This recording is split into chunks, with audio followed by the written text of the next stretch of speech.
नमस्कार दोस्तों, मैं रवि गोयल स्वागत करता हूं आप सभी का उड़ान आईएएस एकेडमी के ई लर्निंग प्लेटफॉर्म पर। दोस्तों, जैसा कि आप सभी को पता होगा, व्यापम ने छत्तीसगढ़ शिक्षक भर्ती परीक्षा के लिए डेट निर्धारित कर दी है। 10 जून को यह परीक्षा आयोजित होगी।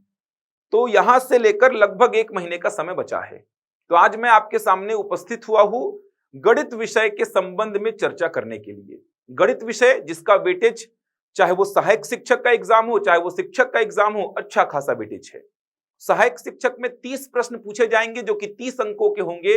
शिक्षक में 15 से 18 प्रश्न पूछे जाएंगे, प्रत्येक प्रश्न 1 अंक का होगा। तो गणित विषय का बहुत बड़ा इंपॉर्टेंस है। जो आपका सिलेक्शन होगा उसमें गणित विषय बहुत बड़ी भूमिका अदा करेगा।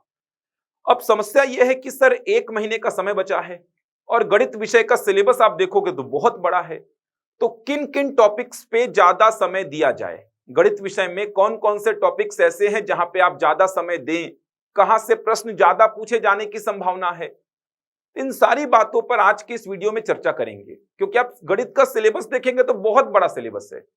मतलब ऐसा सिलेबस है कि आप उसको 3 महीने में तैयार कर पाएंगे। अगर पूरा डिटेल में पढ़ते हो आप तो लगभग 2, ढाई, 3 महीने लगते हैं उस विषय के कंप्लीट सिलेबस को पूरा करने में।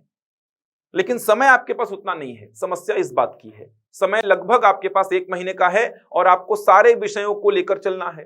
तो गणित में किन किन टॉपिक्स पे ज्यादा ध्यान देना है, इसके लिए मैंने 2019 का जो छत्तीसगढ़ शिक्षक भर्ती एग्जाम हुआ था उसको भी मैंने देखा, उसका एनालिसिस किया। आपके सामने पूरा डेटा मैं प्रस्तुत करूंगा कि गणित से कहां से कितने प्रश्न पूछे गए थे, सहायक शिक्षक में कहां से कितने प्रश्न पूछे गए थे और शिक्षक में कहां से कितने प्रश्न पूछे गए थे। ये डेटा मैं आपके सामने अभी प्रस्तुत करूंगा। तो वहां से कुछ निष्कर्ष निकलेगा कि क्या आपको ज्यादा पढ़ना है, कहां पे थोड़ा सा कमी आप कर सकते हैं। चलिए तो स्टार्ट करते हैं। आज का जो मेन उद्देश्य है इस वीडियो का वो है गणित विषय पर कैसी तैयारी आपकी होनी चाहिए बचे हुए समय में। ये तो आप सभी को पता होगा, सहायक शिक्षक के पद हेतु परीक्षा योजना आप देख पा रहे हैं। गणित के 30 प्रश्न पूछे जाएंगे जो कि 30 अंकों के होंगे। 30 प्रश्न, कुल 30 प्रश्न पूछे जाएंगे जो कि 30 अंकों के होंगे। बहुत बड़ा वेटेज हो गया। 150 प्रश्नों में 30 प्रश्न पूछे जाएंगे गणित के, तो ये तो बहुत बड़ा वेटेज हो गया भाई। फिर 30 प्रश्न है, प्रत्येक प्रश्न 1 अंक का है, मतलब कुल 30 अंक हो गया। अच्छा, नेगेटिव मार्किंग भी है। कुछ बच्चों ने कमेंट किया था कि नेगेटिव मार्किंग है या नहीं, तो नेगेटिव मार्किंग भी है। नेगेटिव मार्किंग कितना है तो 0.25। एक गलत उत्तर में आपका 0.25 माइनस हो जाएगा और एक सही उत्तर में आपका 1 नंबर मिलेगा। ध्यान रखिएगा, नेगेटिव मार्किंग 1/4 है। सही उत्तर के लिए जितना नंबर मिलेगा उसका 1/4 आपका माइनस हो जाएगा। तो आप देख सकते हैं कि गणित का सहायक शिक्षक में अच्छा खासा वेटेज है। और भी विषय यहाँ पे लिखे गए हैं, लेकिन मैं आज बात करूंगा केवल गणित विषय की। तो 30 प्रश्न पूछे जाएंगे 30 अंकों के। अगर मैं शिक्षक के पद हेतु परीक्षा योजना की बात करूं तो गणित और विज्ञान मिलाकर पूछे जाएंगे 30 प्रश्न। मतलब देखा जाए तो गणित के यहां से 15 से 18 प्रश्न पूछे जाने की संभावना है। 15 भी हो सकता है।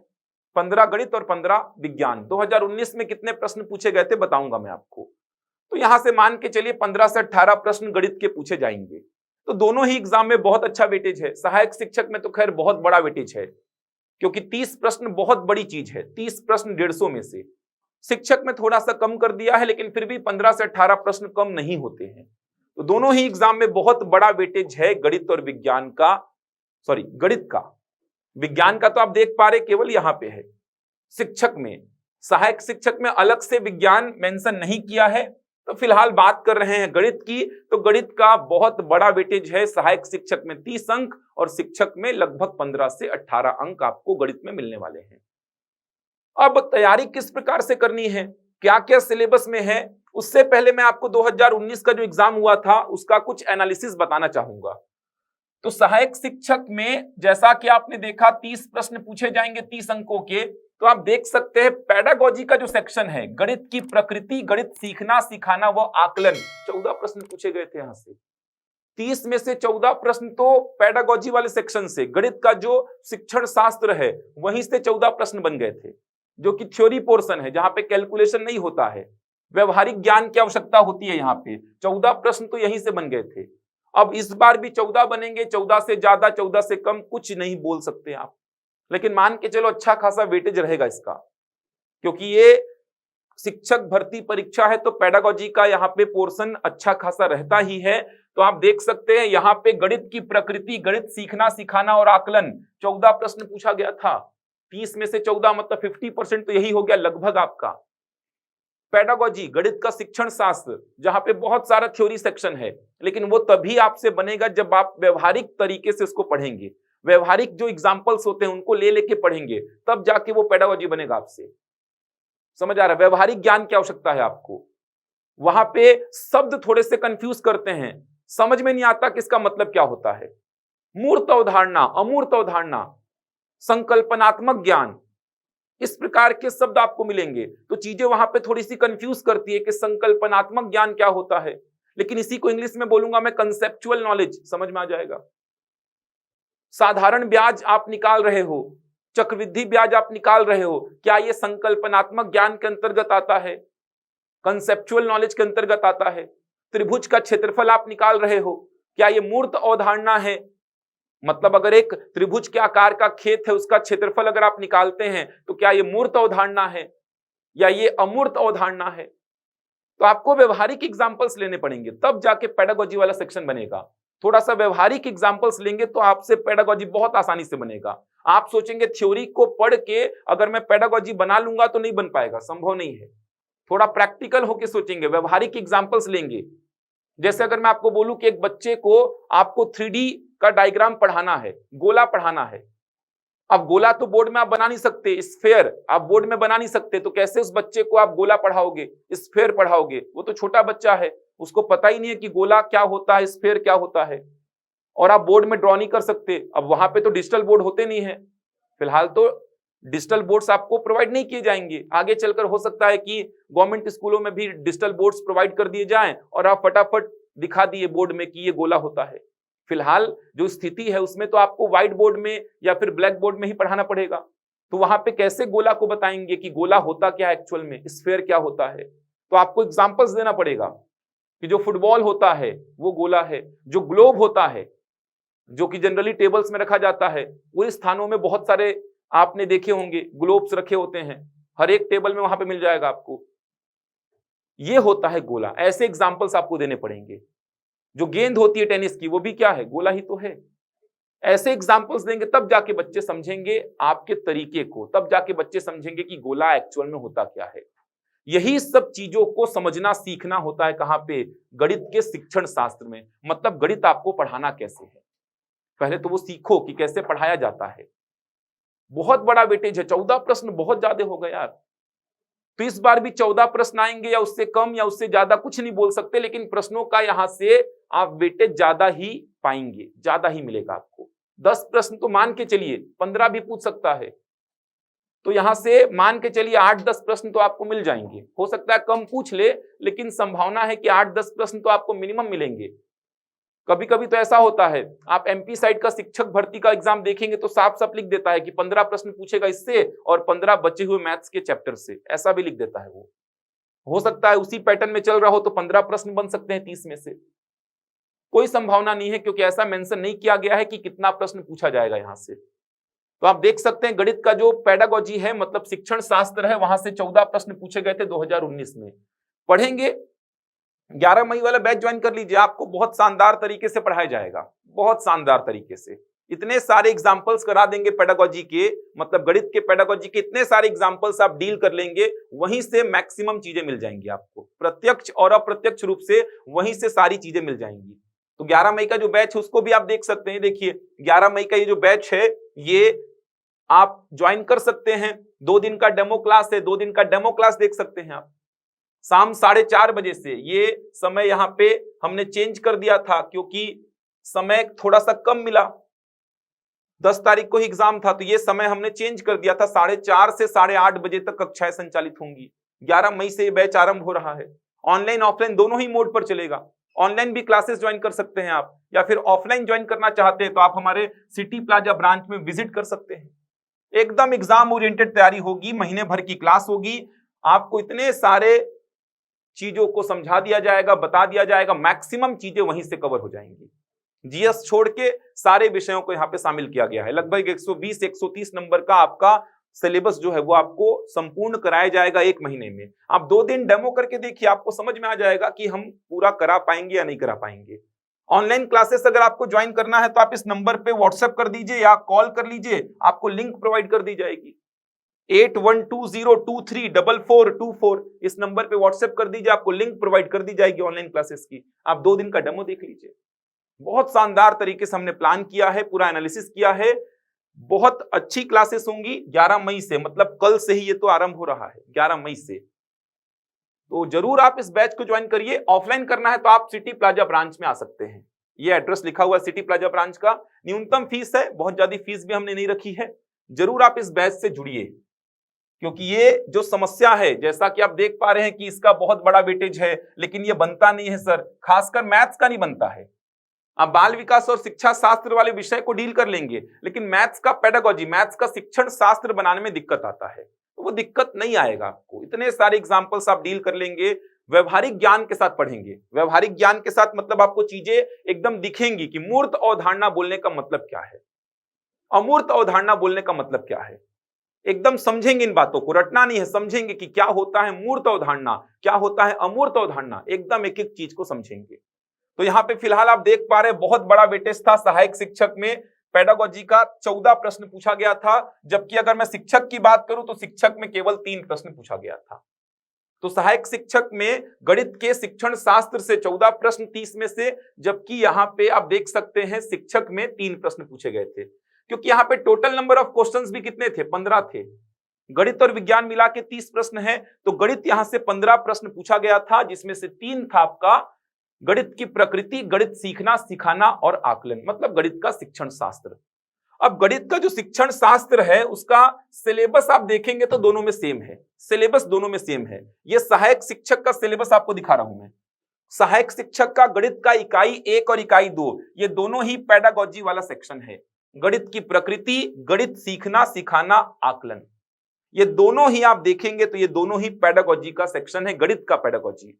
सहायक शिक्षक की बात कर रहा हूं तो यही 2 चैप्टर है पेडागोजी के, जहां से 14 प्रश्न पूछे गए थे 2019 में। यही 2 चैप्टर पूरे के पूरे आपको शिक्षक में दिखाई देंगे। ये देखिए, अगर मैं शिक्षक की बात करूं, ये देखिए, ये शिक्षक का गणित का सेक्शन है, जहां पे इकाई 1 में पूरा का पूरा इकाई 1 और 2 को मर्ज कर दिया है। तो ये शिक्षक का सिलेबस है गणित का, इकाई 1 में पूरा का पूरा यहाँ पे शामिल कर दिया है। गणित की प्रकृति, गणित सीखना सिखाना आकलन, मतलब वही टॉपिक्स हैं पूरे के पूरे। लेवल का फर्क पड़ेगा, लेकिन सहायक शिक्षक में वेटेज मैथ्स का ज्यादा है, तो वहां पे नंबर ऑफ क्वेश्चंस 14 थे, यहाँ पे नंबर ऑफ क्वेश्चंस इसके 3 थे। तो ये पेडागोजी का सिलेबस आप देख सकते हैं। तो पेडागोजी पढ़ने का रणनीति क्या होता है, क्या तरीका होता है पेडागोजी पढ़ने का? तो पेडागोजी पढ़ने का तरीका एक ही है, व्यवहारिक एग्जाम्पल सोचिए। समझ आ रहा है? तो आप एकदम व्यवहारिक तौर पे पेडागोजी को सीखिए, तब जाके इसके क्वेश्चंस भी आपसे लगेंगे। तो आप उस बैच को ज्वाइन करेंगे तो बहुत सारे एमसीक्यूज आपको कराऊंगा, वो आपको नहीं ढूंढने हैं, वो मैं ढूंढूंगा। जो फैकल्टी पढ़ाएंगे आपको पेडागोजी वो ढूंढेंगे, आपको एमसीक्यूज नहीं ढूंढने हैं। बार बार बोल रहा हूं मैं, या जो भी फैकल्टी आपको पढ़ाएगा वो आपको एमसीक्यूज देगा, उनको सॉल्व कराएगा। वहां पे आप देखेंगे शब्दों को साथ साथ में सीखेंगे, आप शब्दों को साथ साथ में आप सीखेंगे कि क्या होता है संकल्पनात्मक ज्ञान, कैसे आप इसको समझेंगे, मूर्त अवधारणा क्या होती है, बहुत सारी चीजें हैं, बहुत सारी चीजें हैं। एमसीक्यूज जितने लगाएंगे उतना क्लियर होगा, तरीके उतने ज्यादा मिलेंगे पेडागोजी के प्रश्नों को करने के। केवल थ्योरी रटेंगे तो नोट्स तो सबके पास है, इस चैप्टर का नोट्स तो कहीं पे भी अवेलेबल हो जाएगा, लेकिन प्रश्न वहां से नहीं बनेंगे आपसे। आप प्रश्नों को देखना, 2019 का प्रश्न विभाग देखना, एक भी आपको नोट्स से नहीं मिलेगा। आपको समझना पड़ेगा, क्योंकि प्रश्न नया बन जाएगा। प्रश्न तो यहाँ पे अनंत बन सकते हैं, इनफाइनाइट प्रश्न बन सकते हैं, ऐसा टॉपिक है ये। तो देखेंगे इसको। तरीका मैंने आपको बता दिया क्या तरीका होना चाहिए, बाकी आप उस बैच से जुड़ेंगे तो आपको और भी बहुत सारी चीजें नई मिल जाएंगी। तो पहला जो सेक्शन था गणित का शिक्षण शास्त्र, 14 प्रश्न पूछा गया था सहायक शिक्षक से, और शिक्षक से 3 प्रश्न। अब पहले मैं सहायक शिक्षक की बात करता हूं। संख्याएं, यहां से एक ही प्रश्न पूछा गया था। साधारण भिन्न और दशमलव भिन्न, यहां से भी एक ही प्रश्न पूछा गया था। तो संख्याएं चैप्टर से एक ही प्रश्न पूछा गया था, वो प्रश्न था वी बॉडमास रूल का, वी बॉडमास रूल का प्रश्न, सॉरी सह अभाज्य संख्या का प्रश्न था, वो सह अभाज्य संख्या का प्रश्न था। सह अभाज्य संख्या का पेयर एक ठो पहचानना था आपको, 4 पेयर आपको दिए गए थे, उसमें से सह अभाज्य संख्या का कौन सा जोड़ा है वो आपको पहचानना था। तो आसान प्रश्न था। साधारण भिन्न और दशमलव भिन्न से प्रश्न पूछा गया था एक। किस प्रकार का प्रश्न था? तो ऐसे प्रश्न आपने देखे होंगे 0.3333, इसको कन्वर्ट करना है P/Q में। तो साधारण भिन्न और दशमलव भिन्न के अंतर्गत ही आप ऐसे प्रश्नों को पढ़ते हैं। तो एक प्रश्न पूछा गया था। वी बॉडमास का एक प्रश्न पूछा गया था। वी बॉडमास मतलब कि बीजीय व्यंजक बोल सकते हैं आप, जोड़ घटाव गुणा भाग।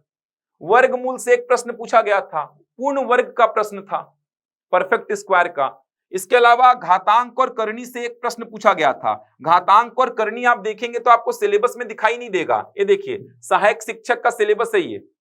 1 और 2 का इकाई आपने देखा था, इकाई 1 और इकाई 2 में पूरा का पूरा पेडागोजी था। उसके बाद देखेंगे तो इकाई 3 में 3.1 में दशमलव प्रणाली, इसमें मीट्रिक प्रणाली, लंबाई, क्षेत्रफल, आयतन, द्रव्यमान, समय के माप। अब यहाँ पे बहुत सारे बच्चे बोलते हैं सर क्षेत्रफल और आयतन भी कवर करना है क्या? नहीं भाई, ये यूनिट्स आपको ध्यान देनी है। क्षेत्रफल की, आयतन की यूनिट्स, इकाइयां आपको पढ़नी है। यहाँ पे लंबाई, क्षेत्रफल, आयतन, द्रव्यमान, समय, इनके माप पढ़ने हैं। ये वॉल्यूम और एरिया मतलब मेंसुरेशन वाला चैप्टर नहीं है, ये कंफ्यूज मत होना। यहाँ पे यही तो सब इंस्पेक्टर भर्ती परीक्षा में पूरा का पूरा कॉपी किया था सिलेबस को। संख्याएं देख सकते हैं, पूर्ण, सम, विषम, अभाज्य, विभाज्य, बहुत सारी संख्याएं हैं। इसके बाद साधारण भिन्न और दशमलव भिन्न। तो यहां से प्रश्न नहीं पूछा था, संख्याओं से एक प्रश्न पूछा था, साधारण भिन्न और दशमलव भिन्न से एक प्रश्न पूछा था, जैसा कि मैंने आपको बताया भी था। ये देखिए वी बॉडमास या बोर्डमास से एक प्रश्न पूछा था, वर्गमूल से एक प्रश्न पूछा था, घातांक और करनी सीधे सीधे तौर पे आप देख पा रहे हैं, लिखा ही नहीं है यहाँ पे। लेकिन घातांक और करनी के प्रश्न बीजीय व्यंजकों में भी शामिल हो जाते हैं भाई। घातांक और करनी तो बेसिक है, तो बेसिक तो कहीं पे भी आ सकता है। तो घातांक और करनी आप देख पा रहे हैं, सिलेबस में नहीं लिखा है, लेकिन घातांक और करनी से एक प्रश्न पूछा गया था। औसत से एक प्रश्न पूछा गया था, प्रतिशत से एक प्रश्न पूछा गया था। और देख सकते हैं लाभ हानि, ये लाभ हानि है, लाभ हानि से एक प्रश्न पूछा गया था। साधारण ब्याज, ये ब्याज है, साधारण ब्याज से एक प्रश्न पूछा गया था। अनुपात से एक प्रश्न पूछा गया था। चाल, समय, दूरी से 2 प्रश्न पूछा गया था। समय और कार्य से एक प्रश्न। क्षेत्रफल का यहाँ पे 3 प्रश्न पूछा गया था। लगभग सारे चैप्टर्स कवर किए गए थे। आप कोई भी चैप्टर उठा लीजिए, सारे चैप्टर्स आपके कवर किए गए थे। देख सकते हैं औसत से प्रश्न बना था, प्रतिशत से प्रश्न बना था, लाभ हानि से प्रश्न बना था, साधारण ब्याज, अनुपात से प्रश्न बना था, चाल, समय, दूरी से 2 प्रश्न बना था। औसत, चाल और दूरी निकालने का प्रश्न था कुछ। समय और कार्य से प्रश्न बना था। क्षेत्रफल से 3 प्रश्न बने थे। मेंसुरेशन में केवल क्षेत्रफल कवर करना है आपको। आयतन लिखा है, लेकिन आयतन में थोड़ा सा ही लिखा है, घन घनाभ बस। तो आप सहायक शिक्षक का आप सिलेबस देखेंगे तो आपको समझ में आएगा कि सर सारे चैप्टर्स कवर कर दिया। ये है शुरू के 2 चैप्टर, पेडागोजी वाला 14 प्रश्न। उसके बाद आप देख सकते हैं ये अगले 3 चैप्टर, यहां से नहीं पूछा, यहां से एक प्रश्न, यहां से एक प्रश्न पूछा। इसके बाद आप देखेंगे तो यहां से एक प्रश्न, यहां से एक प्रश्न। एलसीएम एचसीएफ को नहीं पूछा था, औसत से एक प्रश्न पूछा था।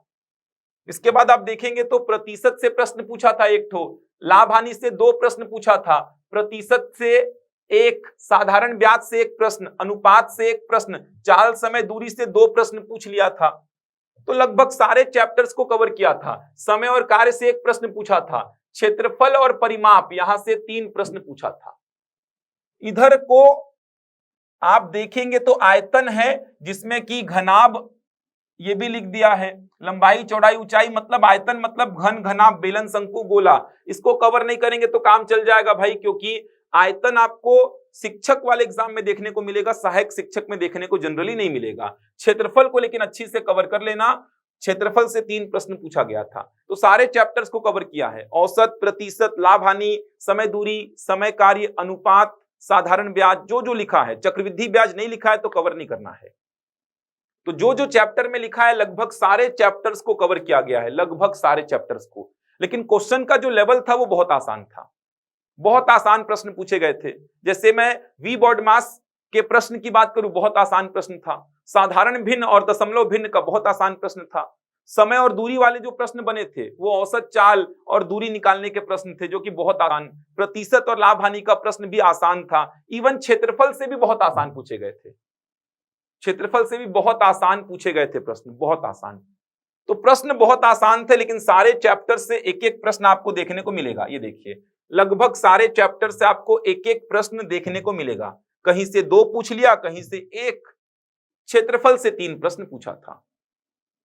क्षेत्रफल तो पढ़ ही लीजिएगा। क्षेत्रफल मतलब मेंसुरेशन वाला जो पार्ट है, क्षेत्रफल जिसमें कि 3 आकृतियां कवर करनी है आपको, चतुर्भुज, त्रिभुज और वृत्त। ये चैप्टर तो पढ़ ही लीजिएगा, यहां से प्रश्न आपको मिलना तय है, क्षेत्रफल और परिमाप से। इसके अलावा बाकी जो चैप्टर्स हैं, प्रतिशत, लाभ, हानि, यहां से एक एक प्रश्न पूछे जाएंगे, जो कि आसान प्रश्न होंगे, बहुत टफ नहीं होंगे। मतलब बहुत ज्यादा डीप में पढ़ने की आवश्यकता सहायक शिक्षक में तो नहीं है। पेडागोजी में मेहनत ज्यादा करनी है आपको। ये समझ आ रहा है कि गणित का जो पेडागोजी है, यहां पे आपको मेहनत बहुत करने की आवश्यकता है, बहुत ज्यादा मेहनत आपको करने की आवश्यकता है। बचे समय में आप इसमें समय देंगे, जितने एमसीक्यूज लगाएंगे उतना आपको बेनिफिट मिलेगा। हो सकता है कि क्वेश्चन सीधे सीधे एमसीक्यू से ही आ जाएं, ऐसा भी हो सकता है। तो आप यहां से देख सकते हैं सहायक शिक्षक में। अब मैं बोलूंगा ये चैप्टर पढ़ लो, ये छोड़ दो, तो ये समस्या वाली बात है, क्योंकि लगभग हर चैप्टर से एक एक प्रश्न पूछा गया है।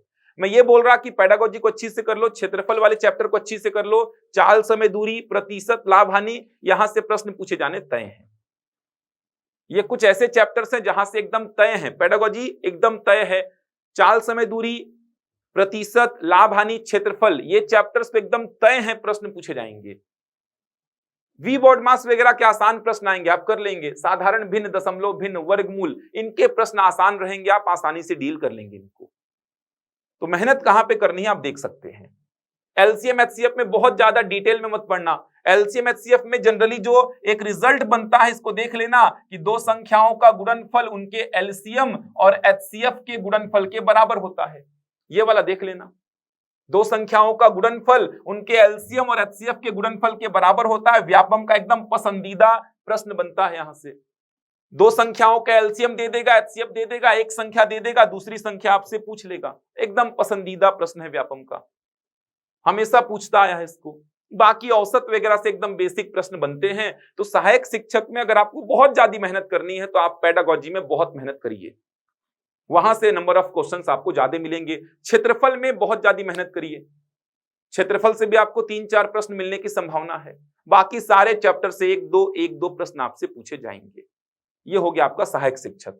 अगर मैं शिक्षक की बात करूं, तो शिक्षक में कहां से कितने प्रश्न पूछे गए थे, तो पहले आप समझिए कि गणित और विज्ञान दोनों मिला के 30 प्रश्न पूछे जाएंगे। तो शिक्षक में टोटल कितने प्रश्न पूछे गए थे, 15। 30 में 15 मैथ्स के पूछे गए थे। अब सबसे पहले गणित की प्रकृति, गणित सीखना, सिखाना, आकलन, यहां से 3 प्रश्न। गणित का शिक्षण शास्त्र, अब 15 है तो बहुत ज्यादा तो पूछेगा नहीं, तो 3 ही प्रश्न पूछा है। संख्याओं से 2 प्रश्न पूछे गए थे, लाभ हानि से 1 प्रश्न, अनुपात से 1, चाल, समय, दूरी से 1 प्रश्न, क्षेत्रफल से 3, आयतन से 2। ये देखिए यहां भी मेंसुरेशन का बहुत बड़ा वेटेज है। 5 प्रश्न हो गए मेंसुरेशन से। दंड आलेख से 1 प्रश्न, पाई चार्ट से 1 प्रश्न, डीआई वाला सेक्शन है ये टोटल पूछे गए थे। सिलेबस देखेंगे तो पहाड़ जैसा सिलेबस है शिक्षक भर्ती का, खासकर शिक्षक के एग्जाम के लिए पहाड़ जैसा सिलेबस है। पूछा कहां से देख सकते हैं आप, 3-4 चैप्टर को हटा दीजिए, 3 प्रश्न यहां से बन गए, 5 यहां से, 8 खत्म, 2 10, 1 11, 1 12, 1 13, 1 14, 1 15, खत्म हो गया। बेसिक से तो कुछ पूछा ही नहीं है, संख्या छोड़ दो, उसके अलावा बेसिक से तो कुछ पूछा ही नहीं है। आप देख सकते हैं पेडागोजी वाला तो सेक्शन अलग हो गया। आपको दोनों एग्जाम के लिए 2D और 3D आकृतियों को पढ़ना है। सहायक शिक्षक में 3D को छोड़ देंगे तो भी काम चलेगा, लेकिन आपको शिक्षक के लिए 2D और 3D को बहुत अच्छी तरीके से तैयार करना है। 2D मतलब क्षेत्रफल, 3D मतलब आयतन, ऐसा सोच के चलो। इसमें त्रिभुज, चतुर्भुज और वृत्त, इसमें बेलन, शंकु, गोला, घन और घनाभ, इतना पढ़ लेना आप। अगर मैं शिक्षक का आपको सिलेबस दिखाऊंगा तो आपका होश उड़ जाएगा कि भाई इतना सारा सिलेबस सर, और पूछा कितना कम है। ये देखिए शिक्षक का सिलेबस देख सकते हैं, इकाई 1 पूरा पेडागोजी का है, यहां से 3 प्रश्न पूछा गया था। पूरा पेडागोजी का इकाई है ये, 3 प्रश्न पूछा गया था। इसके बाद देखिए कितने सारे चैप्टर हैं। घातांक, घातांक और करनी है, बीजी व्यंजक है, सरल बीजी व्यंजकों के गुणनखंड, सरल एक घातीय समीकरण, समांतर श्रेणी और गुणोत्तर श्रेणी भी है। इसको पढ़ना भाई, ये पूछा नहीं लेकिन एक प्रश्न यहां से पूछेगा। एकदम मेरे को ऐसा फील हो रहा है कि एक प्रश्न यहां से पूछेगा ही। इस प्रकार का प्रश्न पूछता है ना कि किसी समांतर श्रेणी का 5वां पद 10 है, 15वां पद इतना है, तो पहला पद बताओ क्या होगा। इस प्रकार का एक प्रश्न बनता है। श्रेणी में एक प्रश्न बनने की संभावना पूरी है, क्योंकि टेट का जो एग्जाम होता है उसका सिलेबस भी देखेंगे तो श्रेणी है, उसमें वहां पे प्रश्न बनता है। 19 में नहीं बना इसका मतलब ये नहीं कि इस बार भी नहीं बनेगा। तो श्रेणी से प्रश्न बनने का पूरा संभावना है, श्रेणी को पढ़ ही लेना। इसके बाद आप चैप्टर देखेंगे तो वही सब चैप्टर हैं। ब्याज, ब्याज में चक्रवृद्धि ब्याज भी यहाँ पे ऐड हो गया है, लेकिन प्रश्न नहीं बना था। अनुपात, समानुपात, प्रतिशत, लाभ हानि, समय दूरी, वही चैप्टर्स हैं। ये देखिए यहाँ पे रेखा कोड एक्स्ट्रा हो गया, जो कि आपको सहायक शिक्षक में देखने को नहीं मिला था। बाकी सब वही है, कुछ अलग नहीं है। 2D 3D आकृतियां वही है, देख सकते हैं। त्रिभुजों की सर्वांग समता थोड़ा सा पढ़ना पड़ेगा आपको, यहां से भी प्रश्न बनने का संभावना है भाई। सब इंस्पेक्टर में यहां से प्रश्न पूछा था, इसको देख लेना थोड़ा सा, त्रिभुजों की सर्वांग समता। बाकी वही चैप्टर है, देख सकते हैं। ये नया है जो कि सहायक शिक्षक में नहीं था। पाई चार्ट कवर करना है, लेखा चित्र मतलब line graph, bar graph, bar graph से प्रश्न पूछा था, पाई चार्ट से प्रश्न पूछा था। डीआई वाला सेक्शन है, डेटा इंटरप्रिटेशन मतलब आंकड़ों को रिप्रेजेंट करने का तरीका, इधर से प्रश्न पूछेगा। 15-16 प्रश्न पूछेगा तो आप पेडागोजी के 2-3 प्रश्न हटा दो तो प्रश्न ज्यादा बचते ही नहीं है। प्रतिशत, लाभ हानि, समय दूरी, समय कार्य, ये तो कॉमन टॉपिक्स हैं। औसत से उठा लो, औसत, प्रतिशत, लाभ हानि, समय दूरी, समय कार्य, अनुपात, साधारण ब्याज, चक्रवृद्धि ब्याज, एक एक प्रश्न यहां से मान के चलो पूछे जाएंगे। 2D और 3D यहां से 5 प्रश्न पूछा था शिक्षक में, तो 2D तो दोनों में है, 3D केवल शिक्षक में है। डीआई आप देखेंगे तो डीआई आपको शिक्षक में पढ़ना पड़ेगा, सहायक शिक्षक में डीआई नहीं है। तो आप एनालिसिस करिए कि क्या तैयारी करनी है। मैथ्स में वेटेज तो दोनों में अच्छा है, सिलेबस तो शिक्षक में बहुत ज्यादा है। पूरा सिलेबस कवर करोगे तो आप खुद सोचो ना यार, ये देखो कितना सिलेबस है। एक बार मैं आपको दिखा रहा हूं, ये देखिए कितना बड़ा सिलेबस है, ये देख पा रहे हैं। ये देखिए अभी तक सिलेबस चल रहा है, यहां पे जाके सिलेबस खत्म हुआ है शिक्षक का। सहायक शिक्षक का सिलेबस छोटा, वेटेज बड़ा, शिक्षक का सिलेबस बड़ा, वेटेज छोटा है थोड़ा। तो आप क्या करिए, आपको मैं एक शॉर्ट में बता देता हूं आपको क्या क्या करना है, क्या बेनिफिट मिलेगा आपको। आप सबसे पहले गणित का शिक्षण शास्त्र, गणित का पेडागोजी एकदम अच्छी से तैयार कर लीजिए। सहायक शिक्षक मतलब वर्ग 3 के लिए भी और वर्ग 2 शिक्षक के लिए भी। पहला चैप्टर जो कि आपको मोस्ट एकदम तैयारी करना ही है, गणित का पेडागोजी, शिक्षण शास्त्र। जितने एमसीक्यूज लगाएंगे उतना बेनिफिट आपको यहाँ पे मिलने वाला है। नंबर ऑफ क्वेश्चंस जितने लगाएंगे उतना बेनिफिट आपको यहाँ पे मिलेगा, क्योंकि आप थ्योरी पढ़ लेंगे और बोलेंगे चैप्टर कंप्लीट हो गया। तो ऐसा गलत फहमी में मत जाना एग्जाम में, ये गलती मत करना कि थ्योरी पढ़ के चल दी एग्जाम में, हमारा चैप्टर तो हो गया। एमसीक्यूज लगाओ, वो अगर बन रहे हैं तो आप सही जा रहे हैं।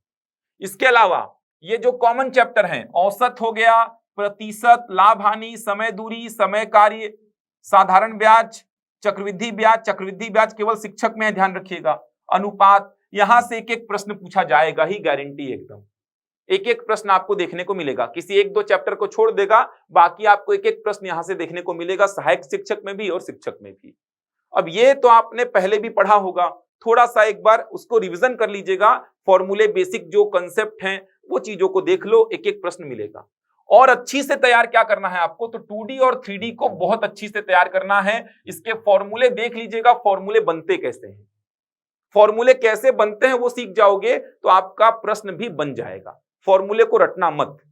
तो 2D और 3D दोनों है शिक्षक में, लेकिन केवल 2D पढ़ लेना सहायक शिक्षक में। लिखा तो आयतन है, आप 3D भी लिखा है सहायक शिक्षक में। आप 2D और 3D दोनों ही पढ़ लेना, सहायक शिक्षक और शिक्षक में दोनों ही काम आ जाएगा। समझ आ रहा है, दोनों ही पढ़ लेना। बाकी बेसिक है आपका, संख्या हो गया, वर्गमूल घनमूल हो गया, घातांक करणी हो गया, बीजी व्यंजक हो गया, वो सब बन जाएगा आपसे। तो बहुत टेंशन वाली बात नहीं है देखा जाए तो यार। जितने चैप्टर्स बता रहा हूं उतने भी कवर कर लेंगे तो एक अच्छा स्कोर आप मैथ्स में अर्जित कर सकते हैं। तो और भी बहुत सारी बातें हैं, समय तो खैर अभी ज्यादा है नहीं मेरे पास, बहुत सारी बातें करनी थी। एक मॉडल पेपर आपको दिखाता जो मैंने बनाया था, एक मॉडल पेपर जो मैंने बनाया था कि इस प्रकार का एक पेपर आ सकता है, वो सॉल्व करा दूंगा मैं यूट्यूब में आके एक दिन। और भी बहुत सारी बातें हैं। तो पेडागोजी के एमसीक्यूज बहुत सारे मिलेंगे आपको इस बैच में, बहुत सारे मिलेंगे। तो यहाँ पे आप इस बैच में डेमो देखिए, आपको चीजें खुद में खुद समझ में आ जाएंगी कि हम किस प्रकार से आपको तैयारी कराएंगे। पूरी रणनीति एकदम तैयार है हमारी, केवल हम आपको डिलीवर करेंगे। कल 11 मई से ये बैच आरंभ हो रहा है, शाम को 4:30 से 8:30 बजे तक। ऑनलाइन भी जुड़ सकते हैं। ऑनलाइन जुड़ने के लिए आप इस नंबर पे संपर्क कर लीजिए 8120234424। इस नंबर पे संपर्क करके आप ऑनलाइन की लिंक ले लीजिए। आप इस नंबर पे मैसेज कर दीजिए या फिर कॉल कर लीजिए, आपको लिंक बता दी जाएगी। ऑनलाइन क्लासेस वहां से आप देख सकते हैं। ऑफलाइन अगर आपको करनी है तो आपको हमारे सिटी प्लाजा ब्रांच में आना पड़ेगा। सिटी प्लाजा ब्रांच में सिटी प्लाजा ब्रांच में ऑफलाइन क्लासेस चलेंगी। ऑनलाइन के लिए लिंक आपको मिल जाएगी, घर बैठे कहीं से भी लैपटॉप में, मोबाइल में आप देख सकते हैं। चलिए, तो जरूर आप इस बैच से जुड़िए, बहुत बड़ी अपॉर्चुनिटी है, एकदम फोड़ के आना है पेपर को और बिल्कुल ऐसा करेंगे। पदों की संख्या इतनी है कि सिलेक्शन लेना ही है, यह मौका हाथ से नहीं जाने देना है, तो सिलेक्शन लेना ही है किसी भी हालत से। तो मैं आपसे मिलूंगा अगले वीडियो में, और कल भी मिलूंगा। अगर आप कल जुड़ते हैं इस बैच के साथ तो कल मैं मिलूंगा आपको अपने मैथ्स के विषय के साथ, तो जरूर जुड़िए। मैं मिलता हूं आपसे अगले वीडियो में, तब तक के लिए धन्यवाद।